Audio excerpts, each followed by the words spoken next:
Pastor líder da primeira Igreja Batista em Junqueirópolis há 22 anos, Jétro Paiva é apaixonado pela igreja local. Ele também é líder da terceira Igreja Batista em Andradina, onde tem experimentado um favor extraordinário de Deus. Se dedicando à pregação profunda da palavra, Jétro tem viajado por diversas partes do mundo para espalhar a mensagem do reino, cuidar de pastores de diversas denominações e mentorear igrejas em diversos contextos. Vamos receber com muita alegria Pastor Jétro Paiva. Aleluia. Graça e paz, irmãos. Não, desse jeito eu não vou pregar, não. Graça e paz, irmãos. Que alegria poder voltar aqui na igreja da cidade, rever todos os nossos amigos, pastores, conhecer outros também.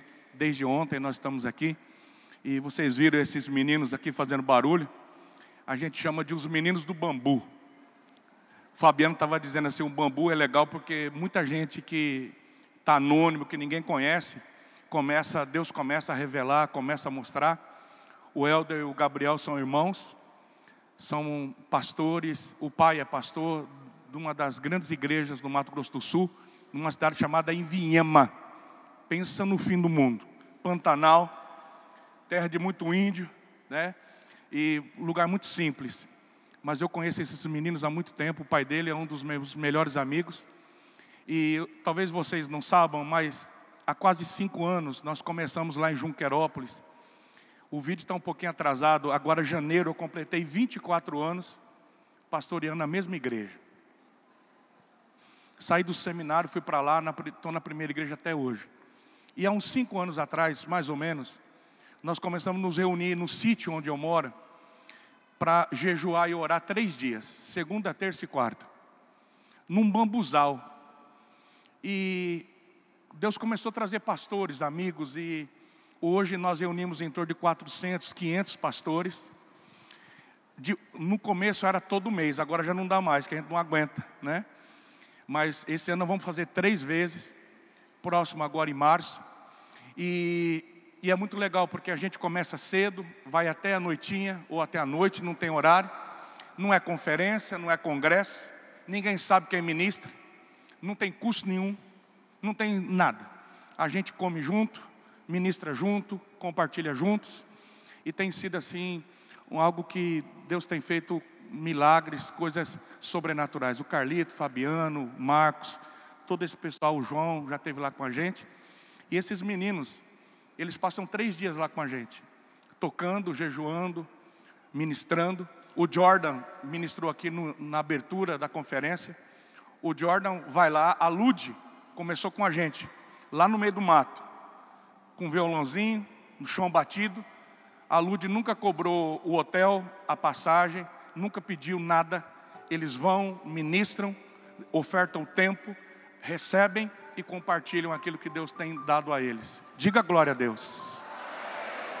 Deus está trazendo, irmãos, nós estamos numa sociedade líquida. E isso infelizmente tem chegado na igreja. Mas nessa sociedade líquida, Deus tem levantado homens que são rocha, líderes que são pedras, que Deus estabelece princípios. Em momentos de crise, em momentos que a coisa está rala, Deus levanta homens, nazireus, mulheres. Deus levanta radicais para confrontar o status quo. Essa conferência que nós estamos começando, eu falei para o Carlito, é muito legal começar o ano assim, que já começa o ano com uma conferência sobrenatural para dar tom, para dar ritmo, né? Eu estou voltando de férias, né? Na verdade, minhas férias terminam segunda-feira. E eu já estava desesperado, eu estava com abstinência de microfone, irmãos. Verdade. Porque pastor tem abstinência de igreja. Faz 2 fins de semana que eu não prego. Já estava me dando um negócio. Eu cheguei ontem assim, eu vi a igreja, falei, Senhor da glória, o coração dispara. Falei, Deus, o que é isso? Eu disse, abstinência de igreja. Sabe aquela vontade de estar no culto, de estar dando glória a Deus, de estar celebrando, né? Então eu vou entrar no ritmo aqui com vocês hoje. Diga glória a Deus. Joia, maravilha. Antes da gente ler o texto, eu quero contar uma história para vocês. E no final vocês vão entender porque que eu contei essa história. Existem coisas que mexem com a gente, que às vezes a gente tenta entender e nunca vai entender, porque aquilo que é sobrenatural nunca vai ser discernido. E se você pode explicar, porque não é sobrenatural. Você explica o normal, o natural. O sobrenatural só se discerne espiritualmente. Não, é difícil encontrar palavra, é semantizar o sobrenatural. Por isso que só entende quem viveu, quem está ali, quem experimentou.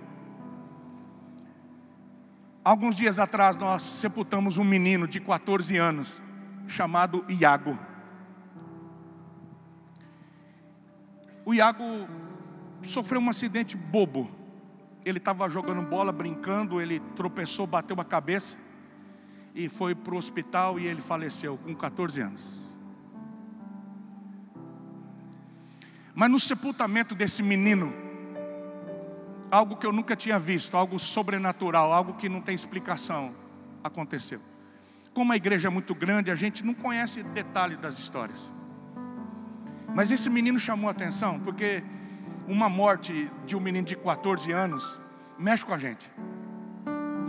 Mas o Iago, o pai é alcoólatra, e por causa do vício, da violência, abandonou a mãe fugiu com os filhos. A mãe arrumou um outro marido, um padrasto, e era muito difícil para o Iago. E ele se refugiou numa célula. E na célula ele conheceu Jesus, foi para a igreja, 7, 8 anos de idade. O Iago nunca foi um menino assim, que foi um prodígio na escola, não era. Mas o Iago, ele nunca conseguiu ser um líder de célula assim. Mas ninguém conseguia levar tanta gente para a célula igual o Iago. O que o Iago fazia, Carlito? O Iago aprendeu a fazer pipa. Pipa, papagaio, não sei como é que você chama. Então ele, muito pobre, o que ele fazia? Ele fazia varetas de bambu e papel e fazia pipas, e ele dava para os meninos e dizia assim: vamos na célula comigo.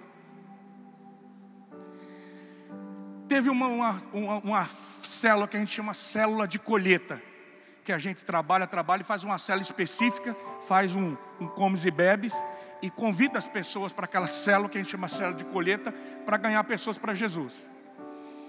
E o Iago foi desafiado a trazer 20 pães para ajudar na célula de colheita. Ele não tinha dinheiro, então ele fez bastante pipa, vendeu, e ele comprou 20 pães, mas ele também levou 20 amigos.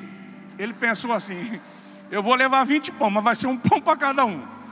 Levou 20. E através das pipas que ele empinava com os meninos e dava de presente, ele ganhou, irmãos, dezenas e dezenas de amigos. Levou o tio, levou a tia, levou os irmãos. E no velório dele foi a coisa mais linda, porque os meninos trouxeram as pipas e começaram a colocar em cima do caixão, e começaram a dizer assim: foi ele que falou de Jesus para mim, foi ele que me convidou para a igreja, foi ele que me convidou para a célula. E no velório dele, a mãe dele entregou a vida para Jesus. Pode aplaudir o Senhor, meu.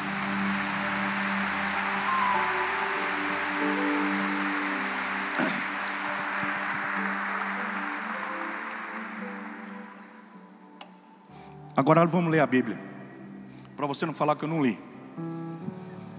Primeiro livro de Samuel, capítulo 4. Depois você vai entender porque que eu contei essa história para vocês. 1 Samuel, capítulo 4, versículo 2.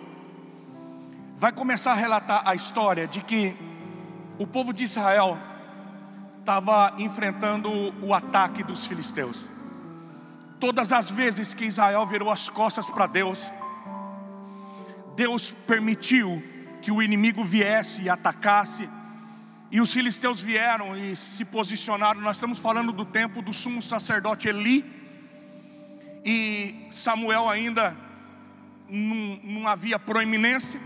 Ofni e Finéias eram os filhos de Eli. Eles estavam corrompidos, roubando a oferta. Eles estavam se prostituindo, fazendo sexo com as mulheres dentro do templo da casa de Deus. Eles estavam profanando. E isso reverberou em todo Israel. Israel tinha virado as costas para Deus. Então os filisteus atacam e Israel perde a primeira batalha. E eles questionam: por que, Deus? Por que nós perdemos essa batalha? Por que o Senhor não foi conosco? E eles dizem assim: vamos buscar.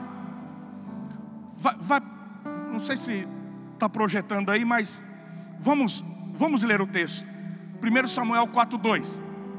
Os filisteus dispuseram suas forças em linha para enfrentar Israel, e intensificando-se o combate, Israel foi derrotado pelos filisteus, que mataram cerca de 4.000 deles no campo de batalha.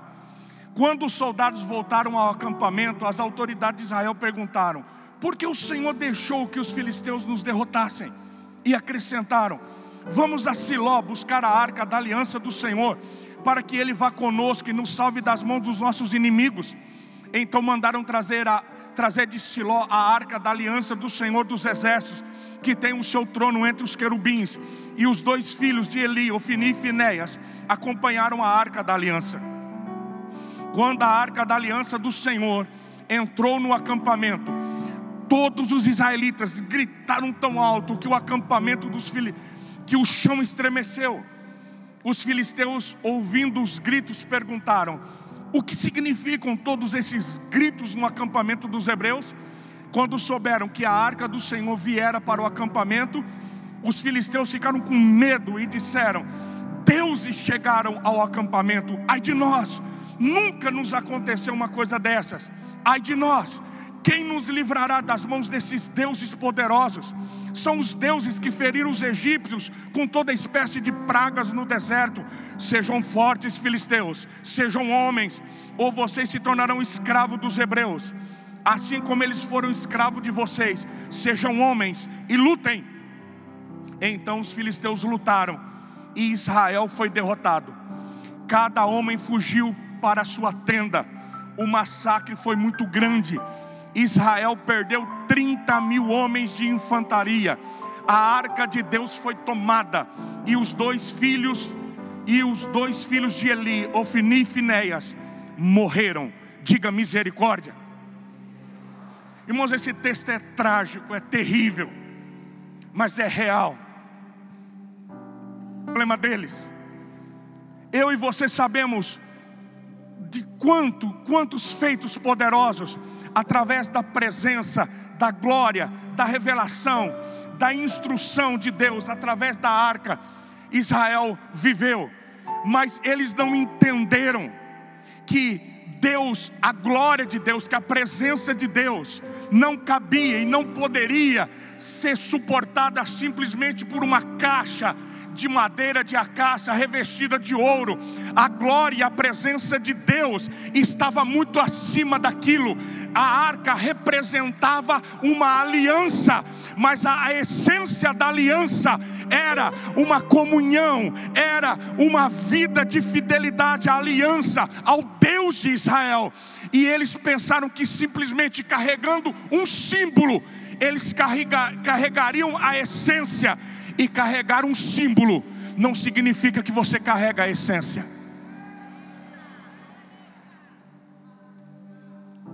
Eu sei que você já entendeu o que eu estou falando. Eu tenho uma aliança aqui, um anel. Esse anel representa uma aliança que eu tenho com a minha esposa.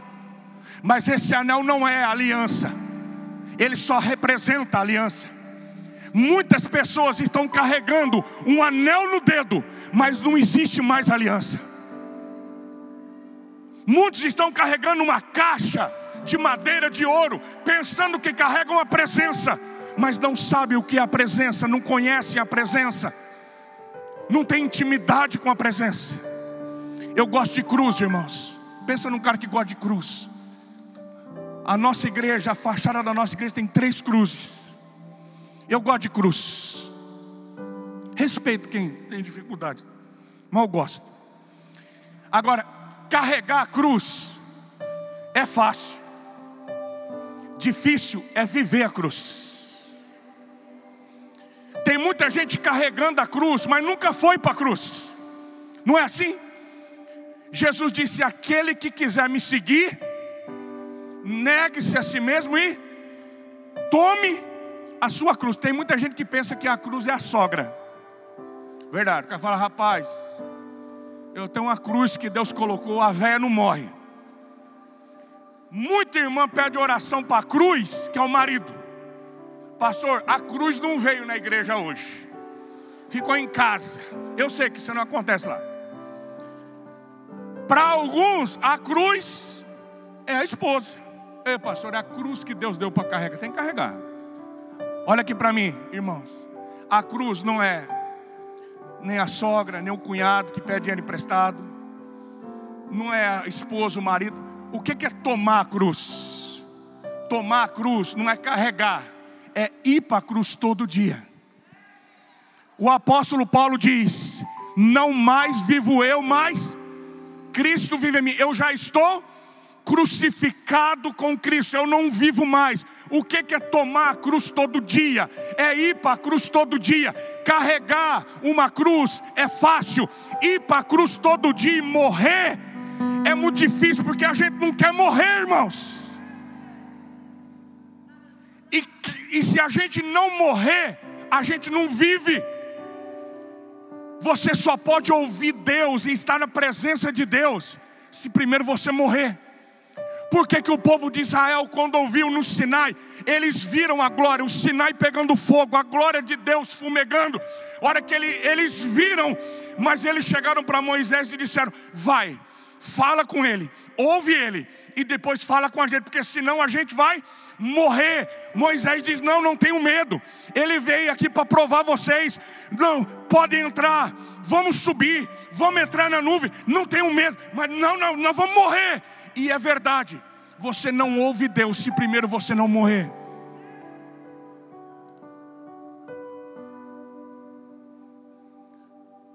Por isso que falar do sobrenatural é tão difícil, irmãos. Por isso que é mais fácil carregar uma caixa. Por isso que é mais fácil carregar um símbolo. Uma coisa é você saber, outra coisa é você conhecer, é ter uma revelação. É quando você conhece, é quando você entende. É quando você entra na presença dele e diz: eu já estou mortinho, eu já morri. Igreja, olha para mim. Se nós morrêssemos todos os dias, acabaria os problemas da igreja e da nossa casa. Sabe como é que resolve um problema do casamento? Morrendo. Marido morto não dá trabalho, irmãos. Mulher morta não dá trabalho. Crente morto não dá trabalho. Sabe qual é o problema? É que a gente quer carregar uma arca, a gente quer carregar a presença, a gente carrega uma cruz. Mas uma coisa é saber aqui, outra coisa é você experimentar e viver o que aquilo representa.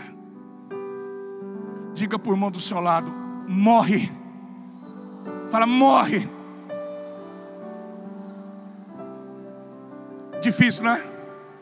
Mas vamos avançar. A presença, a arca da aliança é levada para os filisteus, vai para o templo de Dagon, depois vai para a casa de Abinadab, fica 20 anos, não acontece nada. Vai para a casa de Obed-edom, 3 meses, e acontece tudo. Por que a mesma arca fica 20 anos num lugar e não acontece nada? A mesma arca fica 3 meses em outro lugar e acontece tudo. Você já viu crente? O cara nasceu na igreja, ele sabe a Bíblia de cor. A primeira vez que eu li a Bíblia inteira eu tinha 12 anos. Uma coisa é você saber a Bíblia, outra coisa é você ter uma revelação da palavra. Tem muita gente que sabe a Bíblia, mas nunca teve uma revelação da palavra viva aqui dentro. Os sacerdotes estavam ensinando a palavra na sinagoga e no templo, mas a revelação da palavra estava com João Batista no deserto. Uma coisa é você saber, irmãos, tem crente que tem 30 anos a Bíblia na mão, nunca experimentou nada. O cara se converte, em 3 meses a Bíblia tem vida para ele.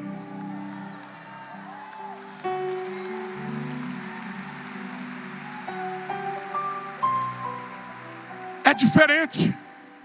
Agora vamos avançar, porque esse relógio é meu inimigo. Eu vou pegando raiva dele, irmão. Mas vai dar tudo certo. Olha aqui para mim. Eu e você sabemos que na nova aliança, no tempo que nós vivemos, Deus não habita mais em templo feito por mãos humanas, nem na arca, não. Deus decidiu: eu vou estar em vocês. O Espírito Santo virá sobre vocês. O Espírito Santo vai encher vocês. Deus habita em templos feitos pelas suas próprias mãos. Eu e você somos templos, habitação da glória, da presença. Eu e você somos a arca da aliança do Novo Testamento, do novo tempo inaugurado por Jesus. Diga aleluia. Diga: eu carrego a glória. Não é lindo isso? Eu e você carregamos a presença, eu e você carregamos a glória de Deus. Quando a gente tem a revelação disso, de quem eu sou, daquilo que eu carrego, a nossa vida deixa de ser normal e ela se torna sobrenatural. Sobrenatural. Eu poderia contar N histórias aqui, não dá tempo, de como quando você carrega essa presença, carrega essa glória, onde você chega, algo que você não imagina acontece. Então vejam bem, irmãos, dentro da arca da aliança havia o maná, um potinho de ouro com maná, a vara de Arão que floresceu e as tábuas da lei, da palavra. A vara de Arão, liderança, poder, autoridade. Vocês vão, eu estou dando poder, autoridade. O pão está ali, é o pão nosso de cada dia, é o alimento, é a palavra. Irmãos, as tábuas da lei é a aliança, é o princípio. Deus está dizendo: eu velo pela minha palavra. A palavra está dentro de vocês, no vosso coração, na vossa boca. A autoridade, a vara de Arão está dentro. A autoridade de Deus já está em você, já está em mim. Quantos recebem essa palavra hoje? Diga: eu sou a arca. Agora,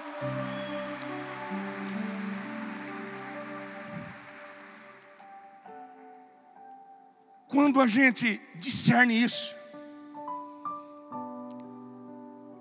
você vai entender que no seu caminho, aquilo que, quando você carrega algo de Deus, essa unção, esse propósito, aquilo que você carrega, vai tocar as pessoas que você encontra no mesmo propósito. Irmãos, no reino de Deus não existe ninguém independente.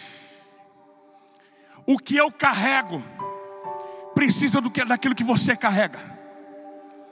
A unção que Deus derramou sobre mim, ela não pode acontecer sozinha. Ela tem que se unir com a unção que está sobre a sua vida, sobre o seu ministério, sobre a igreja. A igreja é assim. O apóstolo precisa do pastor, o pastor precisa do profeta, o profeta precisa do evangelista, o evangelista precisa do mestre. É a conversão de pais aos filhos, de filhos aos pais. É o corpo de Cristo. É um entendendo e respeitando a unção que o outro carrega.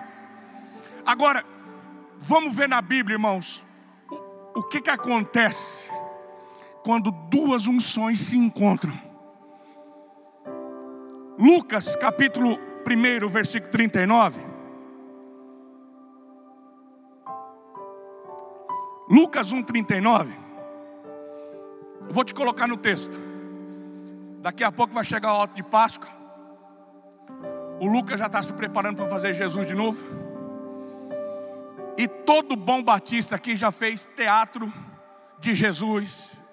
Irmãos, eu fui anjo Gabriel muitas vezes. É por causa da minha cara de anjo. O anjo Gabriel chega naquela cidadezinha da Galileia e diz assim: salve agraciada, o Senhor é convosco. Eu lembro. Maria, você vai dar à luz um filho e vai colocar o nome dele de Jesus. Ele vai ser grande, vai ser chamado Filho do Altíssimo, e ele vai salvar o mundo dos seus pecados. Maria não entende aquilo. Como é que isso vai acontecer? Descerá sobre ti o Espírito Santo, e o poder do Altíssimo a envolverá. Porque aquele que vai nascer de você, Maria, aquilo que você vai carregar, vai ser gerado pelo Espírito Santo. E aí Maria diz: eis aqui a serva do Senhor. E aí, irmãos, o Gabriel é demais. O Gabriel dá uma sacada para Maria. Gabriel dá uma deixa assim: ô Maria, deixa eu te dar uma informação que o WhatsApp não chegou ainda, mas está no grupo da família. A Isabel, tua prima, aquela velha que diziam que nunca seria mãe, que era estéril, a Isabel, tua parenta, tua prima, já está grávida de 6 meses. Agora, por que Gabriel avisa Maria que Isabel está grávida? Que um milagre aconteceu. Ô Maria, eu visitei tua prima também, e agora ela está gerando também. Aí, irmãos, olha que texto, olha que coisa louca. Lucas 1,39. Naqueles dias, Maria preparou-se e foi depressa. Diga comigo, depressa. Maria preparou-se e foi depressa para uma cidade da região montanhosa da Judéia, onde entrou na casa de Zacarias e saudou Isabel. Quando Isabel ouviu a saudação de Maria, o bebê, o João, agitou-se em seu ventre, e Isabel ficou chapada, cheia do Espírito Santo, e em alta voz exclamou: bendita é você, Maria, entre as mulheres, e bendito é o filho que está no teu ventre, que você dará à luz. Diga glória a Deus. Agora, pensa comigo. Por que quando Gabriel fala para Maria, a Isabel está grávida, por que Maria vai depressa para se encontrar com Isabel? Detalhe, de onde Maria estava, na Galileia, em Nazaré, lá na Judéia, no sul, na cidade dos sacerdotes, dava 150 quilômetros. Maria foi a pé ou de jumento, não sei, provavelmente a pé. Irmãos, você sabe o que é andar 150 quilômetros nas montanhas, nas trilhas? E Maria vai depressa para andar 150 quilômetros de ida, depois de volta, para visitar a prima. Por que Maria faz isso? É simples, irmãos. Pensa comigo. Com quem que Maria ia conversar? Para quem que Maria ia contar? Um anjo me visitou. O Espírito Santo veio sobre mim. Eu estou gerando um negócio aqui. Eu estou gerando um projeto. Eu estou gerando um filho. Eu estou carregando algo que o Espírito Santo depositou, implantou. Está aqui no meu... Irmãos, com quem que Maria ia conversar? Quem queria entender que um anjo visitou, que algo sobrenatural havia acontecido? Ninguém, nem pai, nem mãe, nem amigo, ninguém entender. Maria diz: eu sei quem vai entender o que eu carrego. É alguém que está carregando algo também. Eu sei quem vai entender. Irmãos, tem gente que nunca vai entender quando a gente fala de anjo, porque nunca viu um anjo. Tem gente que nunca, não, olha aqui para mim, igreja, não tente explicar o sobrenatural para homens naturais. Não compartilhe aquilo que você carrega com quem não carrega nada. Porque só entende o que você carrega quem carrega também. Irmãos, é a coisa mais gostosa do mundo. É quando você encontra alguém que está carregando algo. Ah, meu Deus, é loucura. A Maria chega e diz: Shalom. Irmãos, a Maria não falou que estava grávida. A Maria não falou de anjo. A Maria não falou nada. A Maria só disse Shalom. E aquilo que Maria carregava tocou aquilo que Isabel estava carregando. E a unção que estava sobre Maria visita o ventre de Isabel. Irmãos, eu não tenho condições. As mulheres podem me dizer a sensação do moleque chutando, jogando um bola aqui dentro. Agora, você imagina a sensação do moleque sendo chapado do Espírito Santo. O João Batista, Fabiano, ele é chapado no ventre. A Bíblia diz que ele é cheio do Espírito Santo no ventre. Ele se agita no ventre de Maria. Eu não sei o que aconteceu, mas eu queria estar lá. Um dia a gente vai perguntar para ela como é que foi. Mas quando ela se encontra, quando ela se depara com uma outra unção, aquilo que está nela é ativado pelo Espírito Santo de Deus. Tem alguém que entende isso aqui hoje?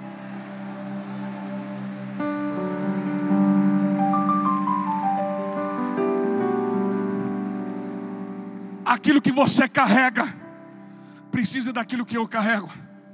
Aquilo que eu carrego pode ativar, ou aquilo que você carrega pode ativar aquilo que está sendo gerado dentro de mim. Eu vou terminar agora, preste atenção.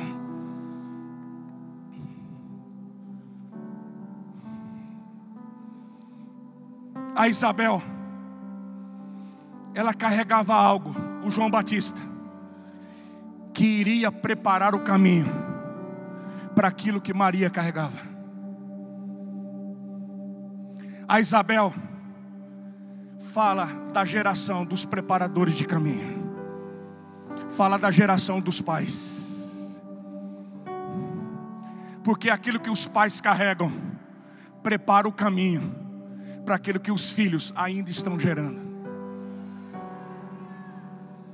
Por isso que se os filhos não se converterem aos pais, e os pais não se converterem aos filhos, nós não vamos conseguir cumprir o propósito. Porque o que os filhos carregam precisa da unção que os pais carregam. E aquilo que os pais carregam é ativado pela unção que está na vida dos filhos também. É uma conversão, irmãos. Entende isso?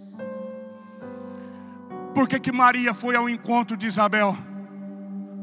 Maria nem entendia, mas o Espírito Santo estava conduzindo e dizendo: Maria, aquilo que a tua prima, ela já está velha, mas aquilo que a velha Isabel carrega vai preparar o caminho para aquilo que você está gerando.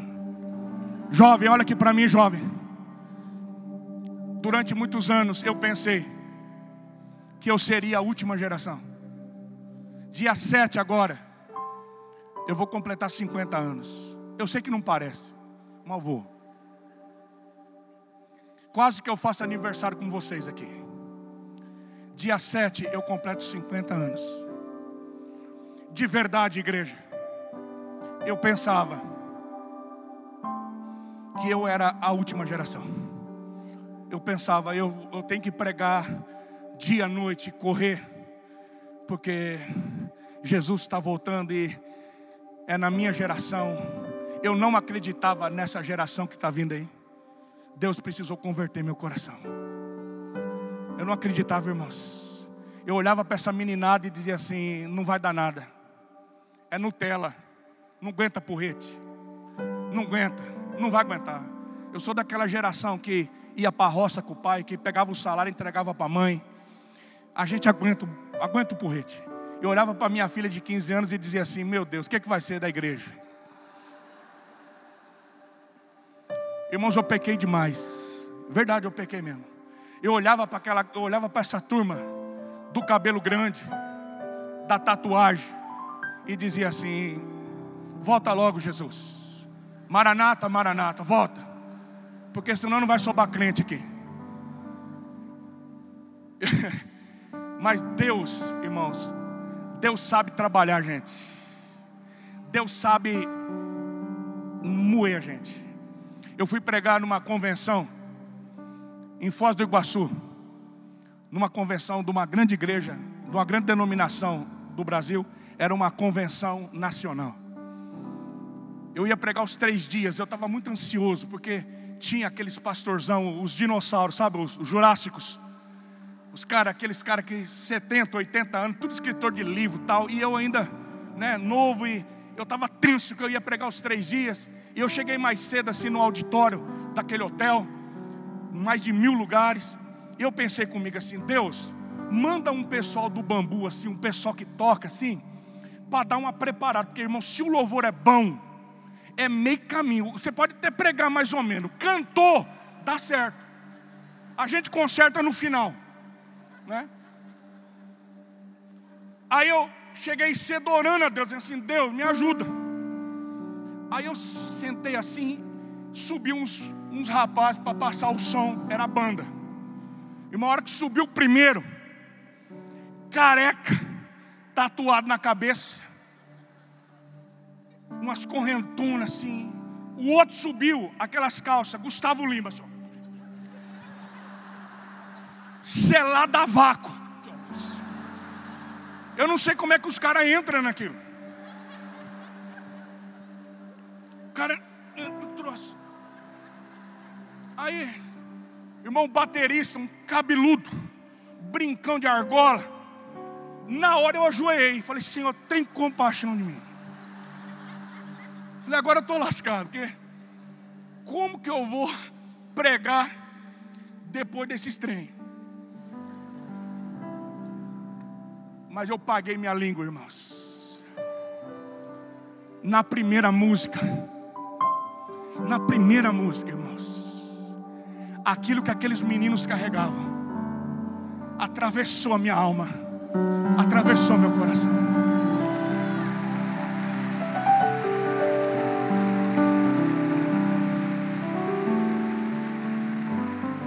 Na segunda música, irmão, pastor, pensa num bicho ruim de chorar, o tal do pastor. Porque pastor é tudo desidratado já da vida. Olha que na segunda música, a pastorzada chorando, caindo de joelho, outro se abraçando, uma presença, dava para pegar Deus. Aí eu já estava arrependido, chorando, pedindo perdão, já estava glorificando a Deus. Aí Carlito, eu olhei para a bateria. Olha que eu olhei para a bateria, 2 anjos chegando do lado do batera. Olha, eu estou sentado assim, filha. Olha que eu vi os 2 anjos chegando do lado do batera. Parece que os outros viram também, porque eles pararam de tocar e ficou só o baterista. E os anjos começaram a tocar com eles. Eu endoidei. Eu saí correndo, falei: eu não vou ficar longe do anjo não, eu vou para cima. Eu perdi a minha reputação, irmão. Saí correndo, falei: eu vou abraçar o cabeludo. O meu coração se converteu na hora. E eu corri para a batera. Quando eu corri para a batera, irmãos, ninguém cantava, ninguém fazia nada, era só a bateria ministrando. E Deus me disse: você está entendendo, Jetro? Tem muita gente olhando a caixa, mas eu estou olhando a essência. Tem muita gente olhando a aparência, eu estou olhando a revelação que existe, o conhecimento, a unção que essas pessoas carregam. Oh, olha aqui para mim, igreja. Deus nos trouxe aqui nessa conferência sobrenatural porque você carrega algo, eu carrego algo, e a minha geração tem que ativar a outra geração, a geração dos cabeludos, a geração desses que a gente não vai entender.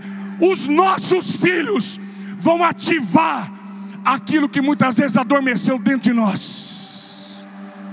É Maria e Isabel. Você entende isso? Para terminar e a gente orar. Não se carrega o propósito do céu sem as dores da terra. Eu vou terminar. Não se carrega o propósito do céu sem as dores da terra. Pergunta para Maria se doeu ficar no pé da cruz. Pergunta para Joquebede se doeu tecer aquela pequena arca e dizer: eu vou ter que me despedir daquilo que eu gerei.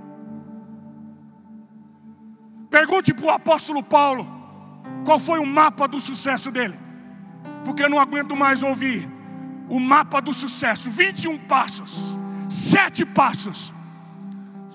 E o apóstolo Paulo diz: o mapa do meu sucesso são as cicatrizes que eu carrego. Porque você não vai gerar, olha aqui para mim, você não vai gerar o propósito do céu sem as dores dessa terra. Irmã, irmão, presta atenção. O diabo não quer seu dinheiro. O diabo não quer sua casa. O diabo não quer seu filho, seu marido, sua esposa. O diabo não quer. Pastor, o que o diabo quer? O diabo quer parar você. Porque se você para, você não consegue tocar ninguém. O que o diabo quer dizer para você: para que você vai continuar? Qual é o propósito? Sabe, irmãos, muitas vezes eu me senti assim. O que eu sou? Não sou nada. É só uma camponesinha de Nazaré. É só uma velha mulher do pastor Zacarias. Eu sou só uma velha pastora. Eu sou apenas uma simples moradora do estado. Presta atenção, é mentira. Porque você carrega algo. Diga: eu carrego. Diga: eu carrego um projeto sobrenatural.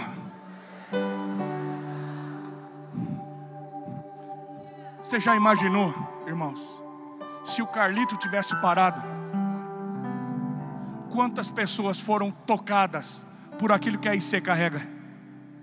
Você já imaginou se eu tivesse parado? Pastor, por que Deus me trouxe aqui nessa conferência sobrenatural no começo de 2024? Tem alguém bem perto de você que precisa muito daquilo que está dentro de você.